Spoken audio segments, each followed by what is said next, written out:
Well, apparently the stream just restarted again. Well then, I didn't even try restarting it. It just restarted on its own. Well, now it's going to separate it into 2 videos. How wonderful. I really need to figure out what on earth is happening with that. We stream Puzzle Quest for like 8 hours straight, and it doesn't drop a single time. Yeah, we stream Gems of War for half an hour, and it has dropped like 5 times. And long enough that it completely reset the stream one of the times. It is very strange. Oh, we're back.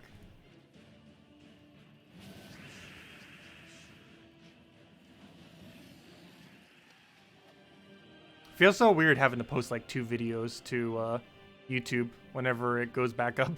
Obviously, it's a little bit more seamless for people who are watching the stream, but after the fact, it looks a little weird because it just drops out of nowhere and then goes to a completely different video.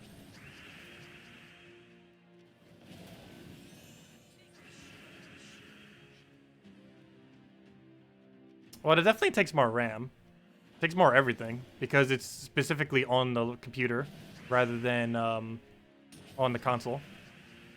So it doesn't have to process the game at all when it's on the console, which is probably the biggest factor.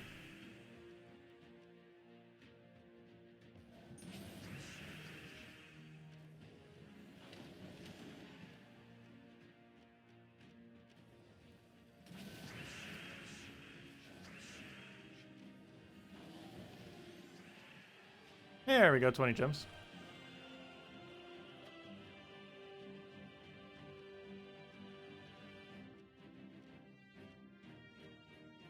There we go, this way then. And then into the right room, then down to treasure room.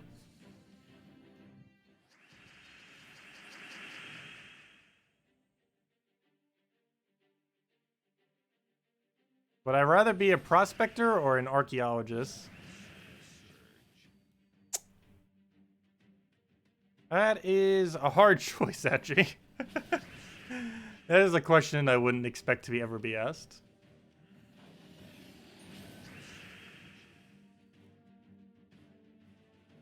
For a second, I thought you said architect, in which case I would have said the architect. I actually forgot, what is a archaeologist? That sounds like really familiar. Like I should obviously know exactly what that is. Like obviously I've heard of the word. But I can't, for the life of me, remember what that actually is off the top of my head.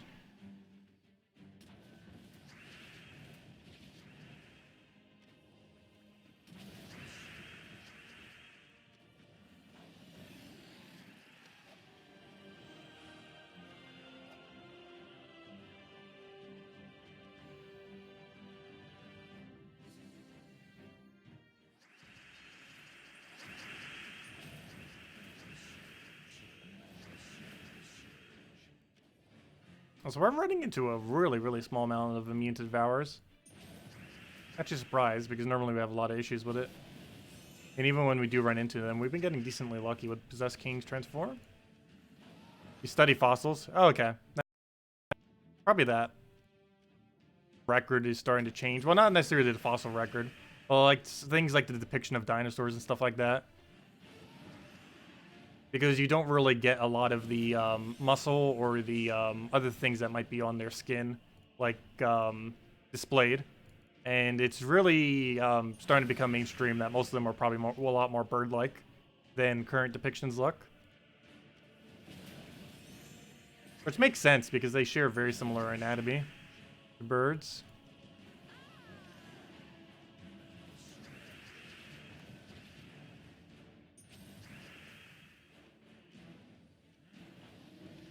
Dinos equals birds, pretty much.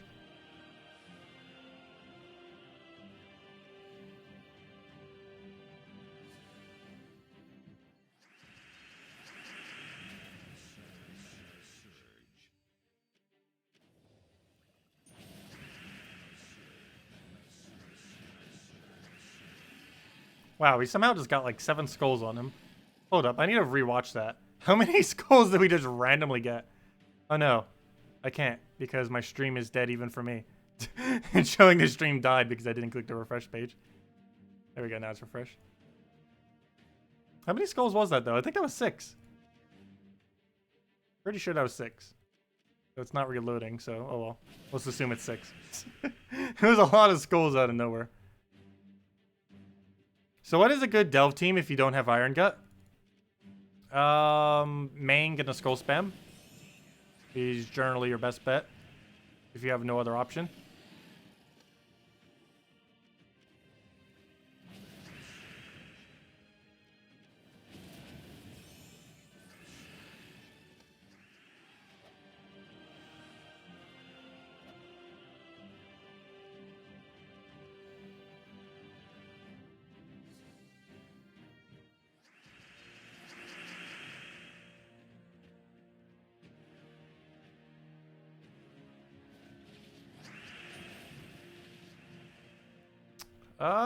Which one to take here?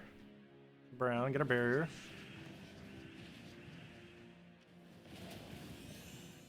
Skull spam? Well, it depends what delve you're running in. But things like Mang into Apothecary into Keeper of Souls. Things like Divine Ishbala Quillen combo. Things like, you know, anything that creates skulls, basically. Any team composition that synergizes with itself, or, you know, with the team that can spam skulls while using Mang as your primary weapon. That's generally the go-to team. And there's some pretty cheap options out there for skull spam these days. We've been getting more and more cheaper options. Like Skeleton is actually a really, really good skull spam troop, even though it's literally a common. As well as all the Guardian troops. That are not used as often though, but they do technically work for it, like Justice, Humility, stuff like that. So generally you'll want to go for the bigger ones like Quillen, Divine Ishbala, Forest Guardian, Keeper of Souls, stuff like that. Yeah, Scroll Spam's a lot of fun, especially if you put Wrath into the mix, so it makes it a lot more inconsistent. Well, inconsistent in the sense that it either wins or doesn't win because it's so squishy. But when it works really well. But yeah, Raph Skyla is an insanely good combo in this game.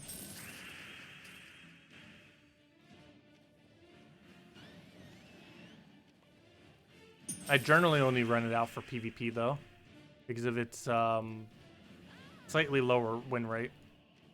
Like it can crush extremely quick, but its win rate is a bit lower than like other PvP teams. Just because once you lose Wrath, you basically lose the battle. Not necessarily, but you lose a lot of the team's value once Wrath goes down.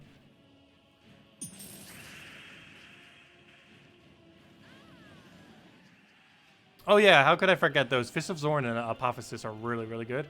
They're empowered skull spams. You only convert one color, but still, that's empowered skull spam. Something I thought they would never actually add to the game, but they did. I was really surprised, actually. Oh, 1.4, nice. Oh, I guess we're taking the top path and just looping around.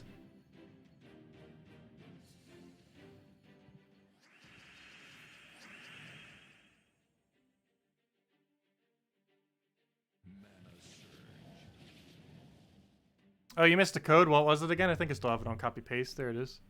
There it is.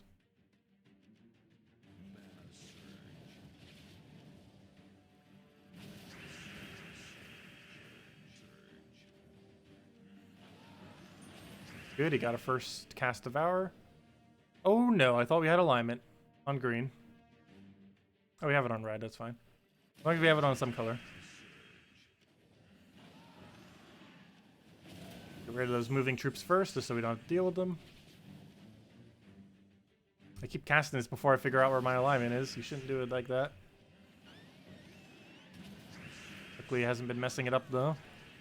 Yep, no problem for the code.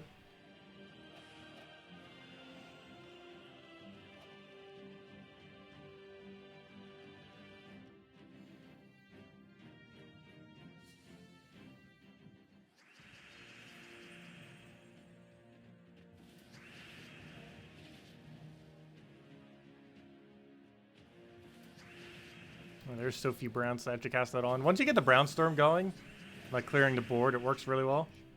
But sometimes you get some really, really bad boards from Mountain Crusher. Same as Essence of Evil. At least until you get it rolling. Jar of Eyes doesn't have as big of an issue with that, though. Because it covers 3 different colors in a way. 2 colors that it uses for mana and 1 color that explodes.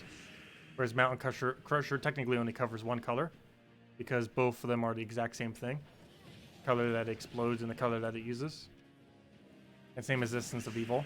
The same color you use is the same color you fill it with. Which means there's going to be less of it on the board as you're filling up your weapon. At least for your first cast. Until you get the Storm rolling. Essence of Evil doesn't specifically have a Storm, but you could generally just run a Green Storm somewhere on your team. But unfortunately, there is no good perpetual Green Storm. Like, there's no Green Storm at the start of every turn, nor is there really a good one, like, on Def mechanic or something like that. There are ones that do have it on Def, but there's no extremely viable Green Troop that has it on Def. It's not like they have an Infernus level troop on Def Green Storm.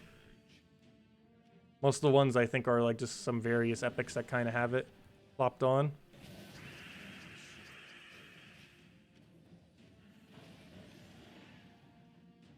Why do so many people in PvP use a full team of Firebomb? Because the most efficient defend team in PvP is to set your defend team to the weakest thing as possible and to get the most amount of people to attack you as possible.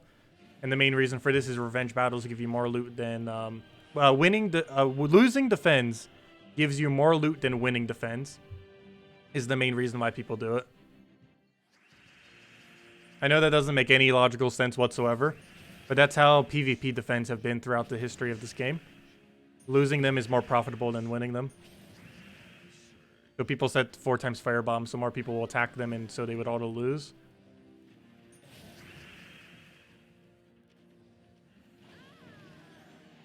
And the main reason why they're worth more loot is because of how revenge battles work. When someone defeats you, you'll be able to find them in PvP as a revenge battle. And revenge battles give +3 glory, however, they also double the amount of gold you get for that battle. Which is way more than the payout of actually winning a defend. Which is only, I think, 3 glory, or a few glory, a few souls, and like 100 or so gold. Which is really, really small, or a few hundred, whatever it is.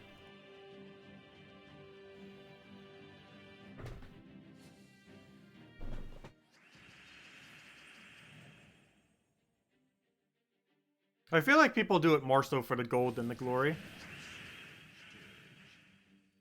Because it normally increases the amount of gold you're getting by about 3,000 or so.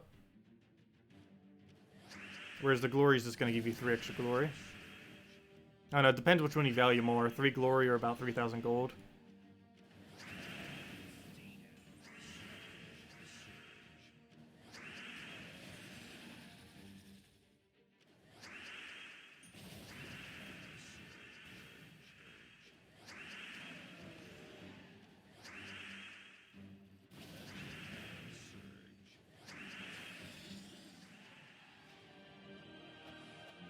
You personally ignore them because you prefer regular battles. I do normally a mix of both. It really just depends what team I'm doing. Like if I'm trying to show a team like how it actually functions, I obviously never do them on firebombs because that would be completely pointless. But I don't know, I do farm them occasionally. Like if I see them, I'm gonna do it, especially if I just want to repick what my current PvP is. Could be something less annoying. Because the biggest issue, like really late in the game, is most battles are like the 2 ends of the meta.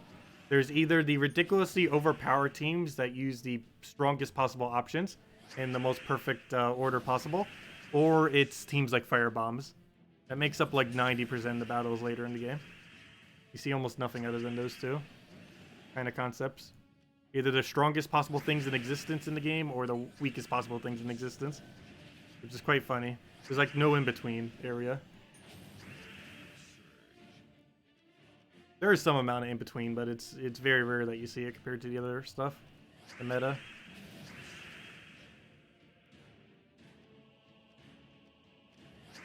Why did I do that? I should have transformed him. Oh, this is killing with normal damage at this point. Pretty much there. Now Crusher will kill. If we'll end his turn, that is. There we go.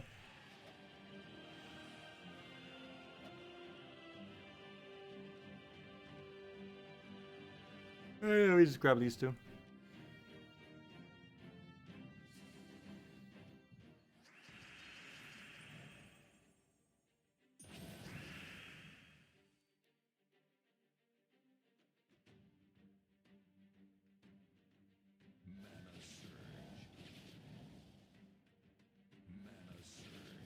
Your defense is Firebomb, Firebomb, Firebomb, Zugoff. That's funny.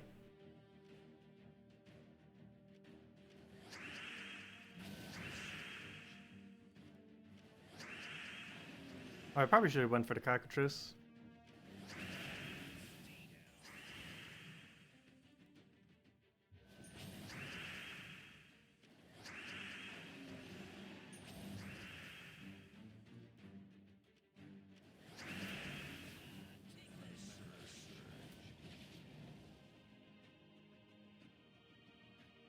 Oh, we do have an extra turn.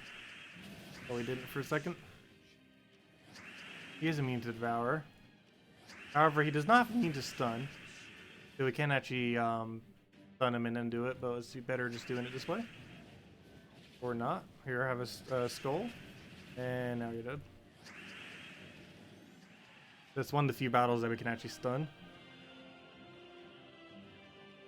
The Devour away, that is.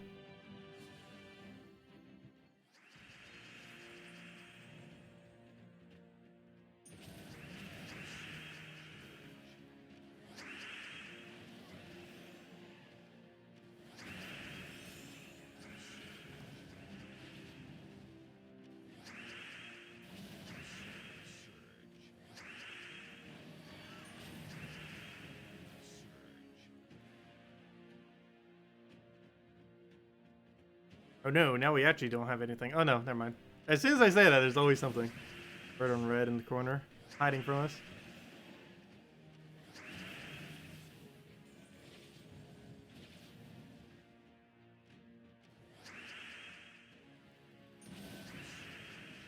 I don't know, I personally don't find life and death teams to be too bad. I know a lot of people mention them. But all you have to do is just burst them with damage normally. Or silence it. Or just stun it and then disable it with like essence.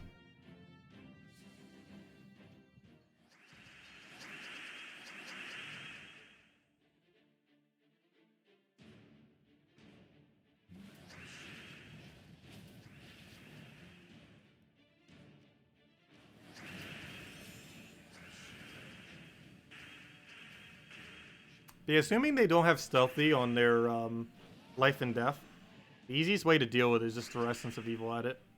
It's also a relatively cheap option that pretty much everyone has. Because all you need to do to have that weapon is 250 wins on Plague Lord. Which most people have. I shouldn't say most people, but you know, you could do that within like a few days or less. If you don't currently have it.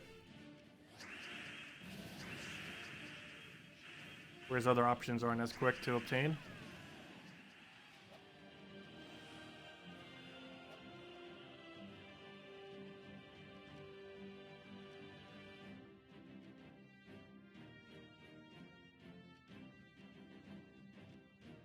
What's our order? Yeah, we'll go to the bottom.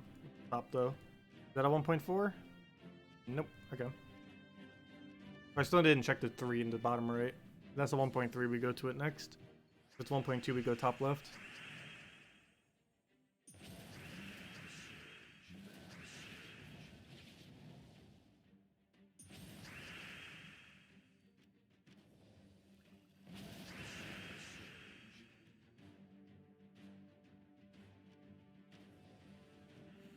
Life and Death is difficult because you lose out on 3 or turn 3 without making any real decision that impacted it.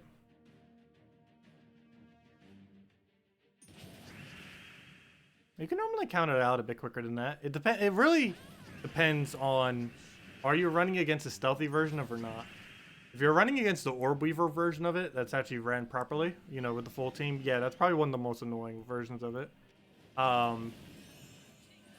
Because the only real ways around it, unless you're going to bother like to curse stun the entire enemy team or just stun the enemy team with like Obsidious or something, or with what's the other option called? Not Obsidious, but Arcane Golem. But if you're gonna stun it out, you can then just Essence of Evil. But you could also just go for the Skull Spam route, where you rush it down with skulls. Something like a Web Spinner with Skull Spam can actually deal with it decently.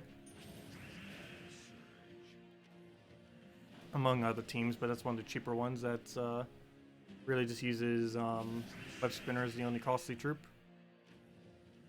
Then I guess the Empowered Epics, but you're going to eventually need them anyways. Empowered Epics are normally worth the investment. They're one of the few types of epics that are actually good, unlike most of the other ones. Well, it's not that all epics are bad, but if you were to have like any that would have consistent value, it's all the Empower ones. Empower troops in general, there's only like, I want to say like 5 to 10% of Empower troops that are useless. The other 90% or so are all viable for some reason. Empower troops probably have the highest rate of actual viable troops than any typing in the entire game. You generally can't go wrong with them, unless all they do is like a really small poke of damage. Like for example, oh, what's his name? Because he's so useless, I actually forgot. The Epic of Sword's Edge. What's his name? I completely forget now, because he's such dead content. But wow, I cannot remember his name. But things like that, where all he does is like a small amount of damage, and if he happens to get a kill somehow, he gains some stats. That doesn't even make any sense either, that is his ability. Because why would you ever do the last hit with something that has an empowered ability? That just doesn't make sense. Because if you're attacking on turn 1, you are not killing anything. Most likely, with your empowered. You could chain into something, like the ones that convert to skulls. But you can't just like poke it for some damage and expect it to just die. And have an effect completely based around that. It just seems really weird. Oh yeah, Iron Gut's the strongest troop in the entire game for Delves. There is no troop better in Delves than Iron Gut. It is very, very, very, very, very ridiculously strong. It's not even close. Not even Zugof's better than it. So Zugof's pretty high up there though. It's like the closest one-to-one equivalent, but even that's not the same.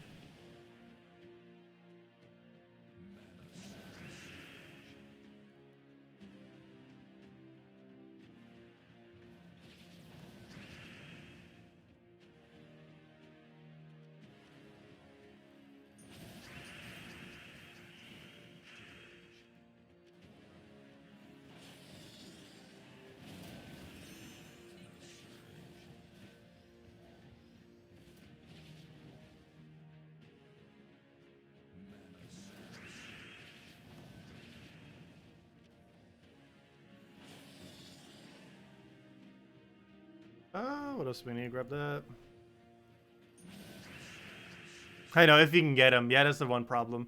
But as long as you have 4,000 diamonds, all you have to do is wait a few months and it'll pop up in Soulforge. And a few thousand diamonds only takes a few months or so to get. You could easily get them by the end of the year, even if you just started right now. Well, maybe not literally started right now, but you know. If you started within like the last month, you could still technically, theoretically get them before the end of this year. With diamonds at 100% chance.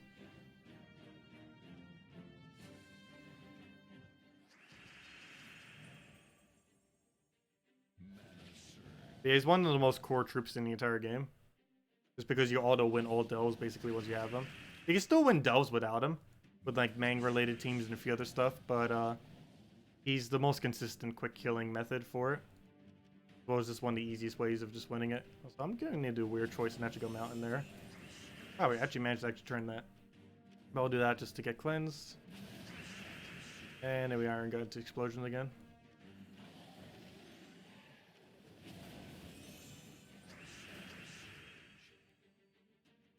You feel like Obsidius is better than most people give it credit for? He's not bad. I just feel like he's mostly used for his traits. Not so much his ability.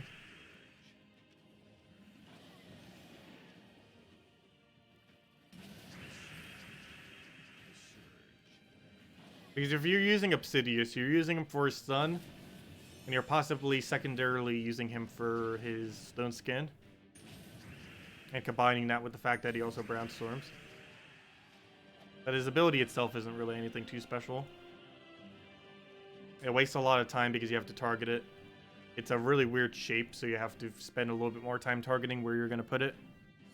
And it just doesn't do that much damage. Even if it had a 100% chance to trigger both of its hits, which it doesn't, it would still 100% of the time be less damage than Infernus. And that's not even counting the burn either. Even if you don't count the burn, Infernus is stronger than Obsidius, even if Obsidius had a 100% chance to do its extra damage, which it doesn't. It's 50% chance it does its extra damage. And that's completely ignoring burn. Just off of ability alone.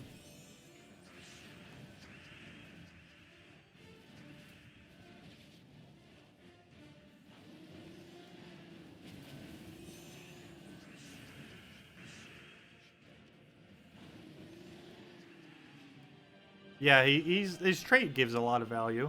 The 4x stun. And it's much better value than the other stun options. Like, if you were to put Arcane Golem in your team, yes, it has 50% skull reduction as well. And yes, it can 4x stun. But it's a lot slower of an option. But it's a lot cheaper too, which is one of the main benefits of it. Arcane Golem is a ultra rare that you can get with like 300 shards or less in Hall of Guardians. Whereas Obsidius is something that will probably cost you 4,000 diamonds. And would mean that you didn't craft something like Iron Gut or some kind of other really good mythic.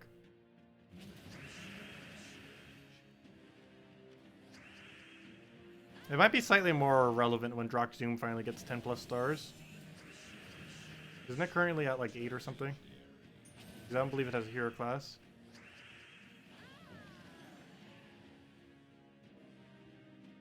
Yeah, I'd probably start saying that he's a little bit more viable once Droxdoom finally hits 10 plus stars. Currently it is not. Because the other mythic that's from that kingdom is horrifically bad.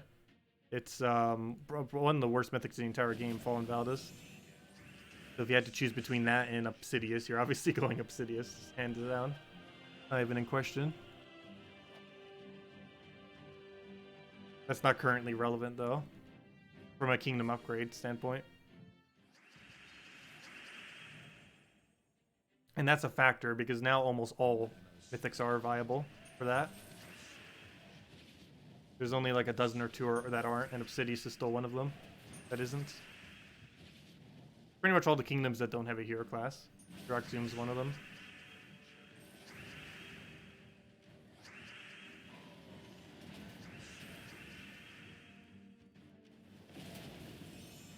Which theoretically means that one mythic of Phoenicia just got a bit more viable. Even though she's generally useless. She is needed for kingdom upgrade. Now that Suncrest is getting a hero class tomorrow. That is the mythic of that one, right? Pretty sure it was Phoenicia. I don't think that was wrong. Let me just double check just to confirm. I'm pretty sure that's right. Suncrest's mythic is Phoenicia. Let me double check. Because she's relevant for 10 plus star Suncrest starting tomorrow. Yep, Phoenicia. I was right. Yeah, she's required for 10 plus stars. So she's a useless mythic that becomes slightly less useless in about 6 hours from now. I'm pretty sure there's enough troops that Suncrest would gain a level. 10 plus. Not actually 100% certain on that. There's an easy way to check. How many troops are here? Yep, 22, right? Could be 22. 8, 16, 20, 22. Yeah, there's 22, which means it goes to 13 stars? Yeah, that's a pretty big jump. It's going from 8 to 13, it looks like. Somewhere's around there. With the hero class that's being released tomorrow. But it does require Phoenicia, of course. Quite a few people might not have because of how useless it is.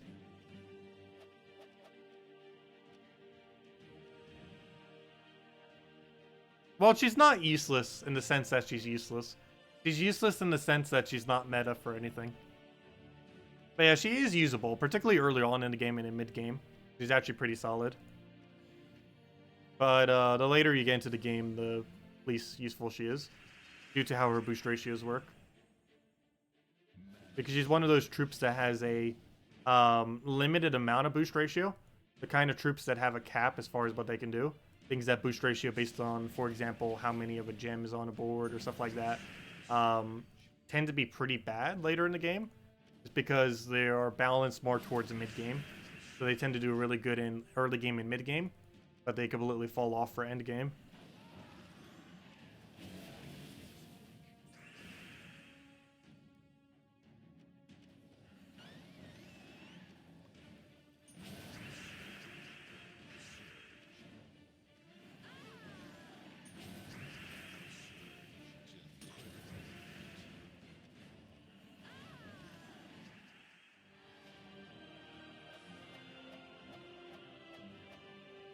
Yeah, Yellow Storm is going to be the most interesting thing on tomorrow's hero class.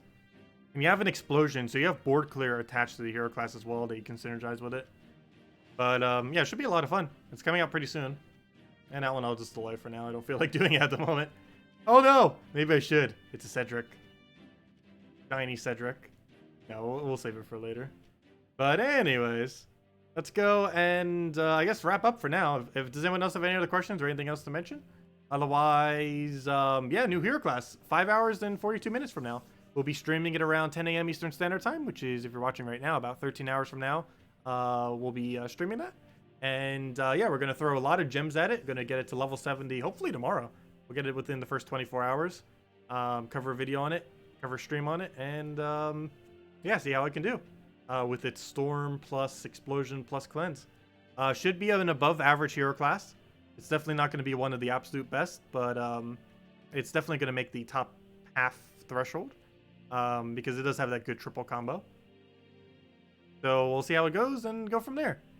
Yes, when is a good time to ask a lengthy question? Now's a good time to ask a lengthy question. I don't see why not. How lengthy is your question now? Yeah, you can ask it right now. And I'll let you know if I can answer it now. I'm pretty sure I can. Does anyone else have any shorter questions while he's asking a lengthy question? Any Orb of Winter teams with Skady?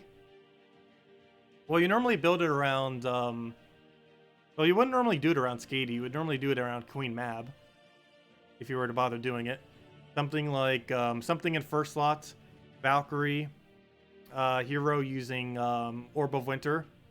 Followed by... Oh, wait, never mind. That's not enough room. Well, you could do it with Hero in first slot using Orb of Winter. Valkyrie, Justice, Queen Mab, and do it kind of like that. As far as doing it with Skyla, I feel like there just isn't enough room on most of those kind of teams to be able to synergize it with Skyla.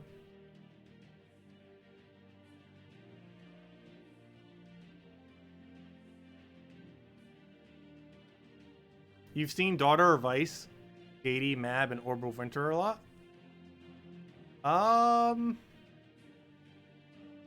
Wouldn't the Orb of Ice normally be in front of the Skady? Because if you have Queen Mab on your team, that's all the freeze you need. So you'd probably want to make sure your Orb is in front of both your Mab and your Skady. Assuming that your Queen Mab is your freeze option. That would work. I just feel like the it's a bit of a weird order. Because if you were to run that team, I would personally run it in order of...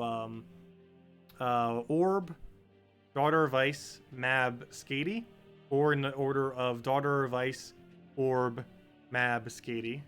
But Mab and Skady would definitely, or Scotty, however you say it, is would definitely be all the way in the back.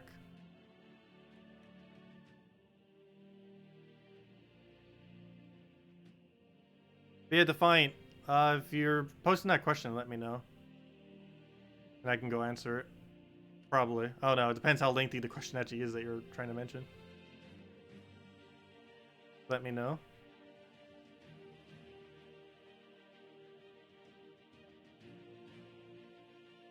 Any other questions while we're answering questions though? Let me know. Question time with Tacet.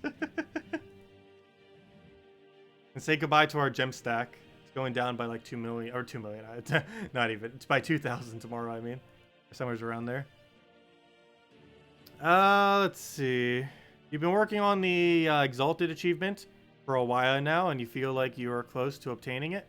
but you're stuck. You have the Horde treasure level to 200, Sword to level 11, and power level 11. Ran out of room. Exalted. That is the one where you need to get 2,500 for a kingdom, right? I forget which one it is. Or not for a kingdom, but for a faction, I mean. I'm pretty sure that's what that achievement is. Let me go double check. Pretty sure that's 2,500 total on a kingdom. I mean, why do I keep saying kingdom? On a faction, I mean. Why did this window open up so small? If it'll load. The exalted. Oh yeah, that's 2,500 for a single faction. Well, what are you currently using for troops for it? And what faction are you trying to do for it? That's also kind of matters. The hardest part's going to be doing pure faction. Like, getting to 500 won't be that big a deal. Doing pure faction is what's going to be the difficult part about that. Getting to 500 is extremely easy relative to pure faction. The only real way of doing it, unless you're doing something like Crypt and trying to get lucky, or trying to do Stormheim and trying to get lucky, or not Stormheim, I meant Stone Song. I don't know why I keep calling this Stormheim. But Stone Song, Airy, and Crypt are the two most consistent delves to get pure faction on.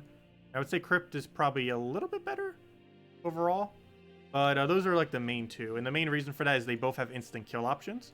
So even if your stats are lower, you can still end up kind of getting away with 500 pure faction. Well, if you're winning one battle per day, that's good. Just keep doing that until you reach 500. And then figure out how you're doing pure faction. But what faction are you doing it for? Because if you're doing that for, let's say, like Hall of Guardians, it's going to be near impossible to run that easily for pure faction. If it's anything other than Stone Song, Airy, or Crypt, it's going to be quite difficult to do without potions. It's possible. Oh, Crypt. Okay, that makes sense then. Well, that's fine then. Just keep doing what you're doing to move forward. Or switch to a Mang Skull Spam. That has purple-red. There's quite a few Skull Spams you can use. You can use Divine, Ishbala. You can use Quillen. You can use Keeper of Souls. You can use any of the other billion of purple Skull Spams. Almost all of them are under purple, it feels like. But, like, you can do that to progress through. Mang First Law is Titan and the Skull Spam behind it. And other support troops. 500, you would just run into triple Lady Mirana with Graveseer. And just run that for the faction. Actually, I believe it's Lady Mirana, Graveseer, Lady Mirana actually is the order. But, and then you just have to keep doing it and try getting lucky. I think it took me like a month of attempts, or almost a month and a half, to actually get it for 500 pure faction there. However, it doesn't cost any gems, so it's kind of worth doing that. Because you end up saving thousands of gems of getting pure faction. It saves you like 2,000 gems or so. So, I think you're on the right path for it then.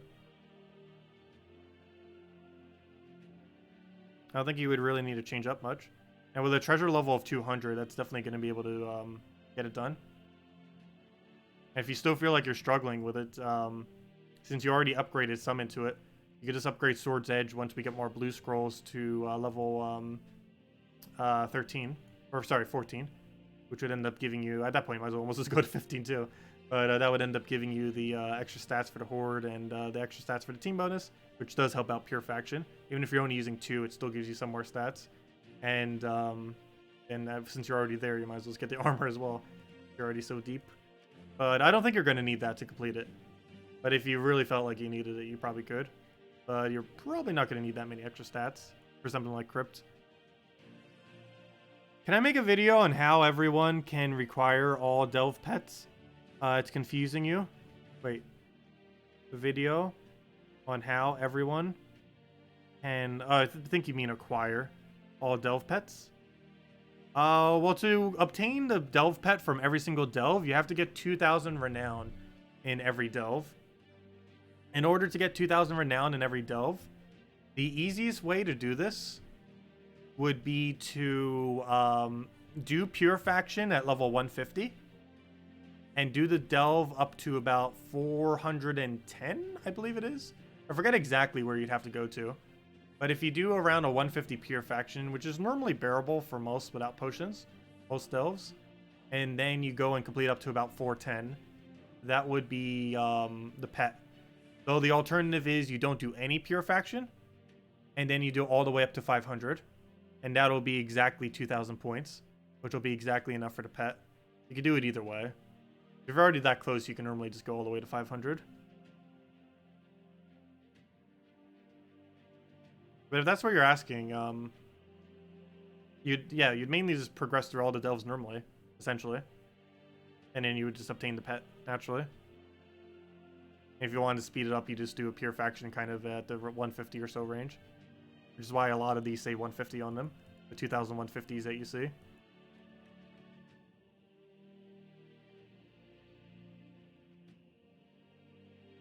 All your factions are over 150. Yeah, you have to go pretty deep into them to be able to actually get the pets, though. Like, the absolute minimum would be around 2,000 renown is what's required. Which is a combination of about, if you do pure faction 150, it's a combination of pure faction 150 combined with about room 410.